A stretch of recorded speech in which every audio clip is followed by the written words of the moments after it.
2 दिन हो गए हैं इस हाई ऑक्टेन क्लैश को खत्म हुए, और जो राइवलरी की इतनी सारी बातें हम करते हैं इंडिया पाकिस्तान के बीच में, वो अब वैसे तो देखा जाए तो कहने को ही राइवलरी बच गई है, क्योंकि पिछले इतने सारे ओडीआईज में मैचेस हम उठा के देखे, स्पेशली 50 ओवर फॉर्मेट में, तो बहुत ही एक तरफा वन साइडेड अफेयर रहे हैं हर बार जब ये दोनों टीमें एक दूसरे के अगेंस्ट खेलती है तब।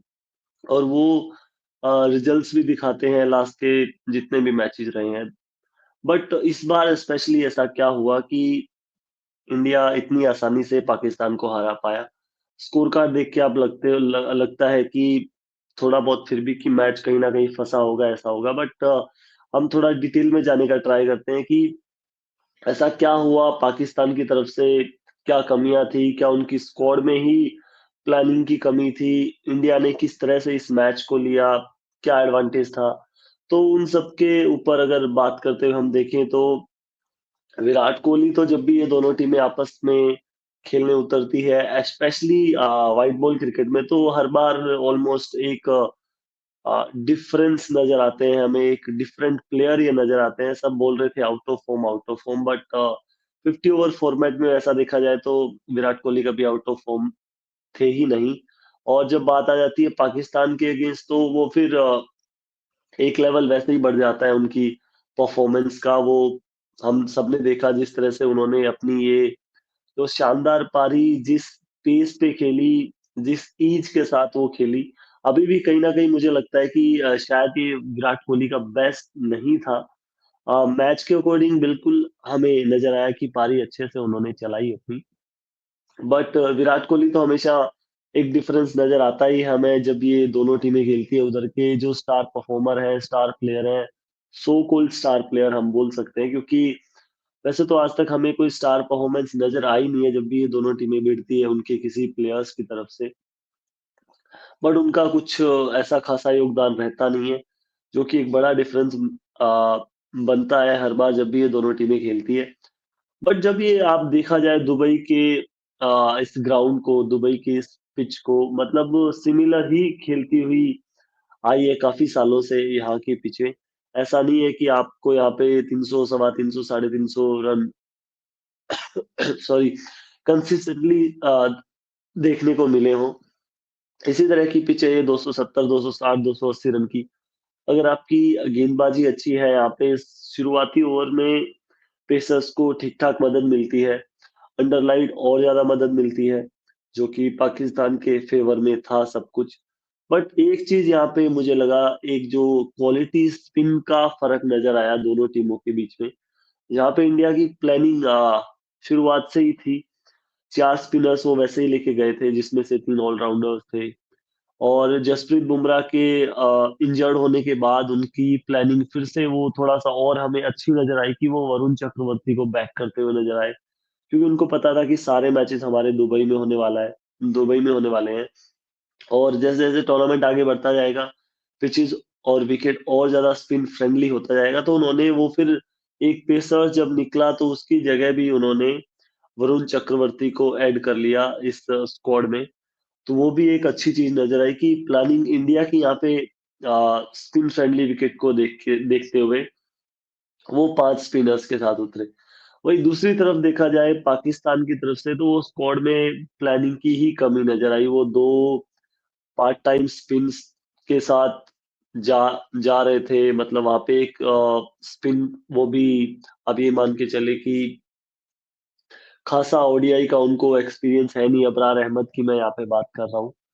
तो वो भी वहां पे एक स्क्वाड प्लानिंग में ही कमी नजर आई, क्योंकि सबको पता था कि 2 मैचेस तो अगर एक तो इंडिया के अगेंस्ट उनको खेलना ही खेलना है घर से बाहर या दुबई में, और दुबई में पाकिस्तान से ज्यादा कोई भी नहीं खेला है एक तरह से। जब पाकिस्तान में क्रिकेट नहीं हो रही थी तो यही इनके होम ग्राउंड्स थे।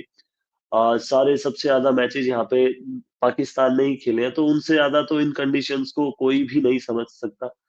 और अगर फाइनल में भी पहुंचती पाकिस्तान तो फिर से उनको दुबई आना था। मतलब 2 मैचेस तो थे ही थे इनके पाकिस्तान में। तो उस हिसाब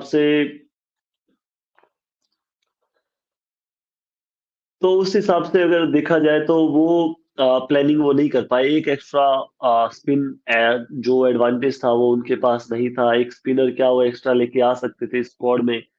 मतलब आप देखोगे फहीम अशरफ का कोई यूज मुझे नजर नहीं आता इस टीम में।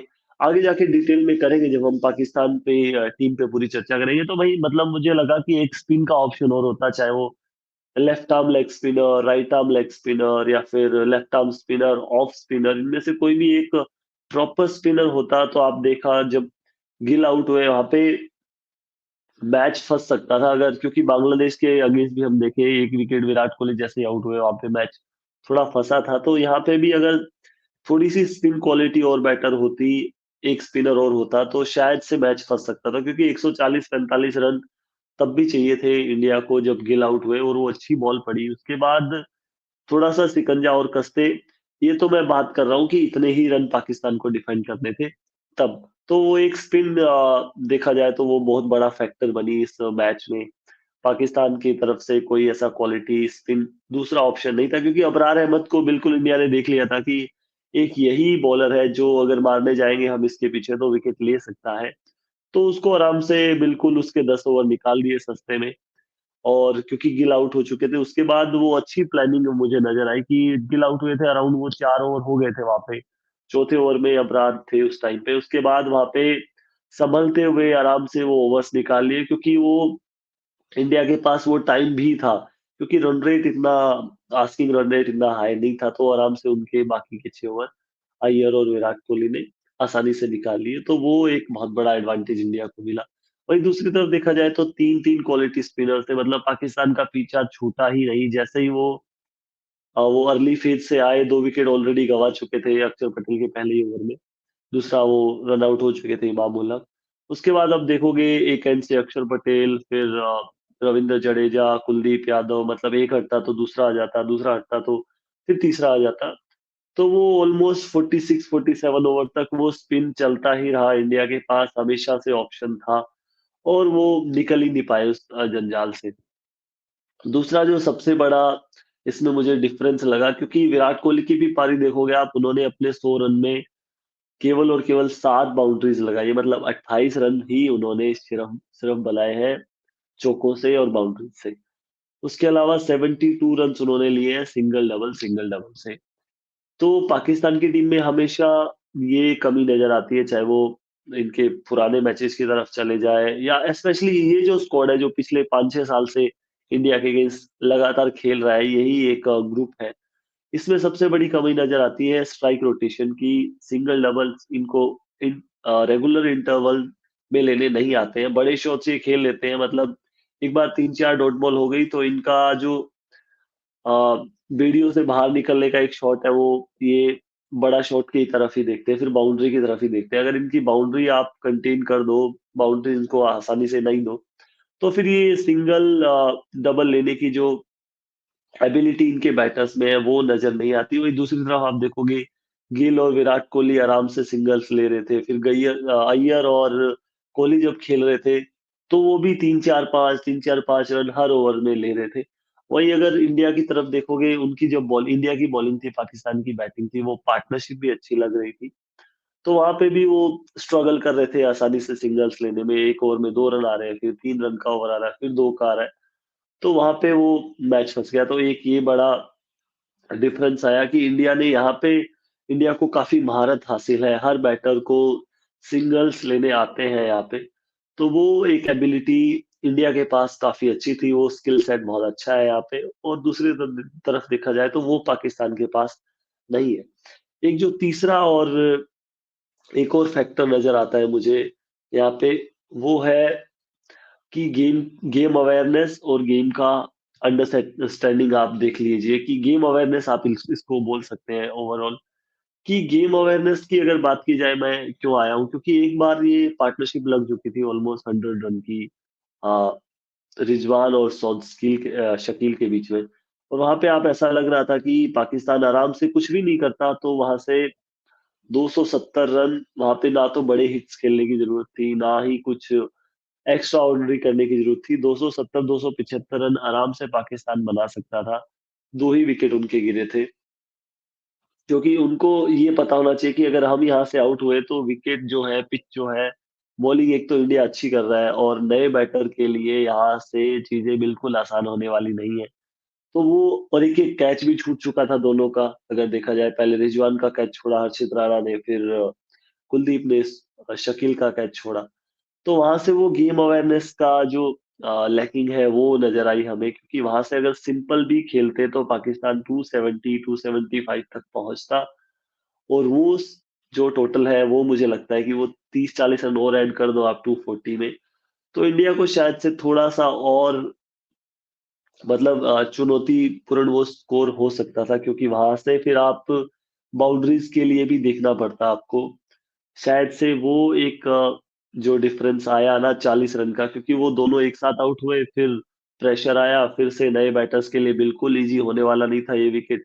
और ऊपर से फिर पाकिस्तान की बैटिंग भी ऐसी है कि वो नहीं झेल पाए इन ऐसी क्वालिटी स्पिन को। तो वहां पे वो एक थोड़ी सी लैक ऑफ गेम अवेयरनेस मैं बोलूँगा वो नज़र आई रिजवान और शकील के बीच में। अगर रिजवान ठीक है बड़े शॉट्स खेलते हुए आउट हुए, उसके बाद शकील जो सेट बैट्समैन थे उनको एट द एंड तक जाना चाहिए था बिल्कुल 45-50 ओवर तक, अगर वो जाते तो वहां से, क्योंकि ऑलरेडी विकेट गिरते रहे फिर भी 240 मैनेज कर लिया था इन्होंने। एक सेट बैटर होता दूसरी तरफ तो 270 280 आराम से अचीवेबल था, क्योंकि ऑलमोस्ट आपने बहुत मेहनत कर ली, 33rd ओवर तक आपने 2 ही विकेट दिए ओपोनेंट को। उसके बाद इस तरह से, क्योंकि आपने हमने 23 वर्ल्ड कप में भी देखा, उससे पहले भी हमने देखा कि एक अच्छे तरह से चलते हैं ये 30-35 ओवर तक, उसके बाद से अचानक से एक विकेट गिरता है और वो बैटिंग कोलैप्स आता है और वहां से फिर वो रन जो आते हैं ना शॉर्ट हो जाते हैं 40-50 रन आप। तो वो चीज नजर आई। और वहीं इंडिया की तरफ से देखो तो वो गेम अवेयरनेस हमेशा हमेशा से थी, मतलब आप एक टाइम पे प्रेशर आ रखा था गिल के आउट होने के बाद, थोड़ा बहुत था प्रेशर। और वही श्रेयस अय्यर अपना नेचुरल गेम उनका होता है, आते ही वो दो चार बॉलें लेते हैं, उसके बाद वो सीधा बॉल हिट द बॉल वाला प्लेयर है वो, और अपना गेम खेलते हैं, वो दूसरे एंड पे क्या चल रहा है उनको ज्यादा फर्क नहीं पड़ता है। और वो बॉलर्स को हमेशा से टेक ऑन करते हैं, मतलब ये हर मैच की कहानी है श्रेयस अय्यर की। बट इस मैच में आप देखोगे श्रेयस अय्यर ने आराम से अपना टाइम लिया, उनको पता था कि यहाँ से अगर 5-7 ओवर हमने विकेट नहीं दिए पाकिस्तान को और एक छोटी ही पार्टनरशिप अगर हमने बिल्ड कर दी 40-45 रन की, तो पाकिस्तान इस गेम से पूरी तरह से बाहर हो जाएगा। और वो फिर गेम अवेयरनेस उन्होंने दिखाई कि अपना नेचुरल गेम एक बार मैं नीचे रखता हूँ थोड़ी देर के लिए, अच्छी बॉलिंग हो रही है अबरार की तरफ से, उसको रिस्पेक्ट करते हैं, सिचुएशन को रिस्पेक्ट करते हैं और अपना जो है विकेट बचाना है इस टाइम पे, वो प्रायोरिटी उनका रहा। और उसके बाद उन्होंने शॉट्स खेले, मतलब आपने कब देखा है कि अय्यर 100 की स्ट्राइक रेट से, 80 की स्ट्राइक रेट से, 70 की स्ट्राइक रेट से बैटिंग करे, मतलब शुरुआती 25-26 बॉल में तो वो ऑलमोस्ट 50-60 की स्ट्राइक स्ट्राइक रेट से बल्लेबाजी कर रहे थे, और ये आप श्रेयस अय्यर के साथ नहीं देखते। तो वो टोटली गेम अवेयरनेस था, उन्होंने अच्छे से गेम को रीड किया कि आज की जरूरत यही है, गेम जीतना ज्यादा इंपॉर्टेंट है और अपने नेचुरल गेम को अपनी जेब में डाल के रखिए फिलहाल। तो वो ये 3-4 चीजें हैं, स्पिन की कमी, स्क्वाड प्लानिंग और गेम अवेयरनेस। उसके बाद विराट कोहली, एक बहुत बड़ा डिफरेंस है दोनों टीमों के अंदर, उधर कोई ऐसा प्लेयर नहीं है जो गेम को चला सके अच्छे से ऐसे मैचेस को, स्पेशली 50 ओवर्स फॉर्मेट में। और फिर ऊपर से आप देखोगे एक इम्पैक्ट इनिंग जो खेल के गए, ऊपर ऊपर से रोहित शर्मा, मतलब टेक ऑन किया उन्होंने, आते ही 3-4 ओवर ही वो टिक पाए, लेकिन वो एक ठीक ठाक स्टार्ट दिलवा के चले गए ऊपर। उसके बाद गिल ने जिस हिसाब से शाहीन को टेक ऑन किया, मतलब विकेट लेने को देख रहे थे, वो भी थोड़ा सा बचकाना सी बॉलिंग ही मैं बोलूंगा, मतलब आपको अभी अभी विकेट मिला है और आप तो फिर से विकेट के चक्कर में आगे बॉल फेंके जा रहे हैं फेंके जा रहे हैं। तो वहां से वो फिर गिल ने जिस तरह से उनकी बढ़िया से धुलाई की ना, तो वो भी उस तरह के, मतलब बैटिंग आप देख ही नहीं पाए पाकिस्तान की तरफ से। बाबर ने जरूर थोड़ी शुरुआत अच्छी की, बट जैसा ही वो आउट हुए उसके बाद तो 30-32 ओवर ऐसे लग ही नहीं रहा था कि कोई इंटेंट है पाकिस्तानी बैटर्स की तरफ से। वही इंडिया की तरफ से आप देखो, पहले रोहित शर्मा अच्छा कर रहे थे गेम, क्योंकि पता था नई बॉल से एक बार अगर हमने पावर प्ले के अंदर रन बना लिए शुरुआती 10 ओवर्स में, तो वो बन जाएंगे। उसके बाद एक बार बॉल थोड़ा सा पुराना हुआ, स्पिनर्स आ गए तो रन बनाना और फील्ड खुल गया, उसके बाद रन बनाना थोड़ा सा मुश्किल होगा। वहीं वो इंडिया ने एडवांटेज लेके चला अपना कि ये शुरुआती 10 ओवर में हमें 65 से 70 रन बनाने हैं। एक दो आउट भी हो जाएंगे तो कोई बड़ी बात उसमें होगी नहीं, तो वो पहले एक वो काम रोहित शर्मा ने किया, उसके बाद गिल ने किया। तो वो काफी बड़ा एक डिफरेंस बना एट द एंड। तो ये छोटी छोटी चीजें, आप अगर ये छोटे छोटे मोमेंट्स गेम के अंदर जीत जाते हैं तो फिर इवेंचुअली आप ही गेम के अंदर है जो विनर्स बन के आते हैं। और यही हुआ। सो अभी के लिए इतना ही है। बहुत सारी बातें तो बहुत सारे लोगों ने कर ही ली है, काफी डेप्थ एनालिसिस इस मैच के ऊपर। बट मुझे लगा कि ये सारी जो मतलब चीजें हैं, क्या छोटे छोटे डिफरेंट यहाँ पे थे इस मैच के अंदर, जो अंत में बड़े बन के निकले और इंडिया ने आसानी से ये विक्ट्री अपनी तरफ की, अपना मैच अपनी तरफ किया। और बाकी तो पाकिस्तान तो बाहर हो ही चुका है इस टूर्नामेंट से, इंडिया क्वालिफाई कर चुका है। इंडिया न्यूजीलैंड का अच्छा मैच आने वाला है 3-4 दिन में, नेक्स्ट संडे को। सो उसके ऊपर भी बात करेंगे। और अभी के लिए इतना ही है। So thanks a lot, see you, bye bye.